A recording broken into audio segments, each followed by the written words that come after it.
Hi there. We're here at the FDA today with the Commissioner of the FDA, Dr. Margaret Hamburg.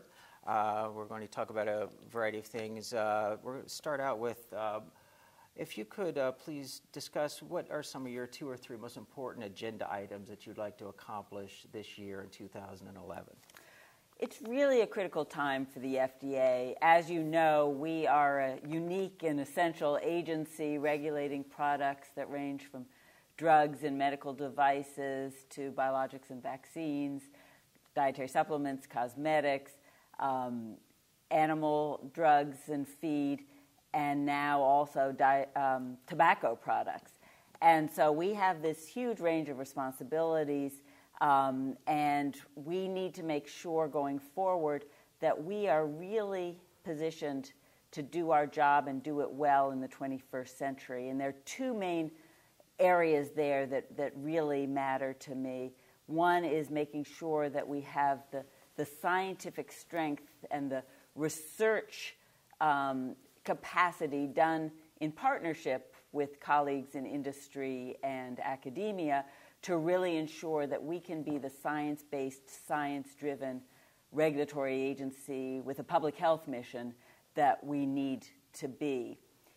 The second area is responding to the challenges of globalization. We can no longer view ourselves as just a domestic agency because the products that we regulate now come from literally hundreds of thousands of facilities all around the world, hundreds of countries, and the supply chains are very, very complex. And so we need to be able to really assure the safety of food and medical products in a globalized world.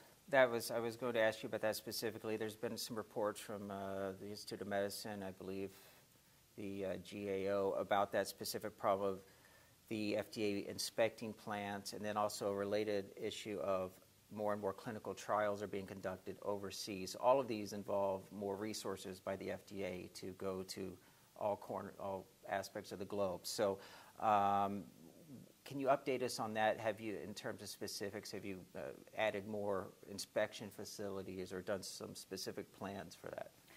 You know, frankly, the challenge is so huge and growing that we really need a new paradigm to address the challenges of globalization. This is not something where we can just inspect our way to safety. We really need to develop new partnerships, working relationships, new ways of getting and sharing information. So it involves a series of steps that we're working on very intensively.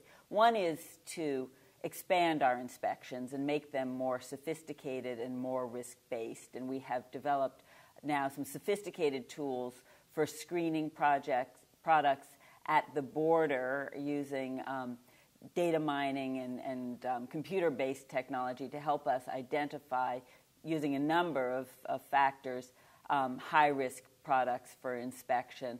We've also expanded our inspectional capacity overseas so that we can get into these facilities that are manufacturing or producing goods that are available here in the United States and regulated by the FDA.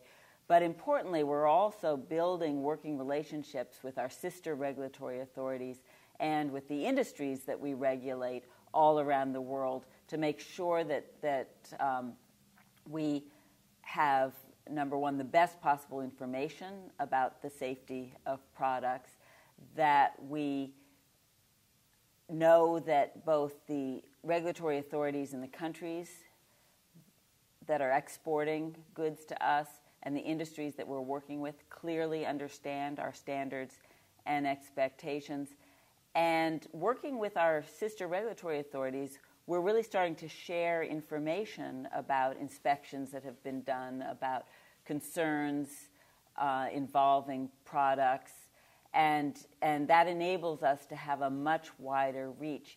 Importantly, we've also created offices overseas in a number of countries, and they serve as hubs in a given region so that we can have more feet on the ground to do inspections and also work more closely with the regulatory authorities and industry in those regions towards the end of raising standards and ensuring compliance with the safety standards. But this is really important, and I think it's underappreciated in terms of people's understanding of the nature of globalization today.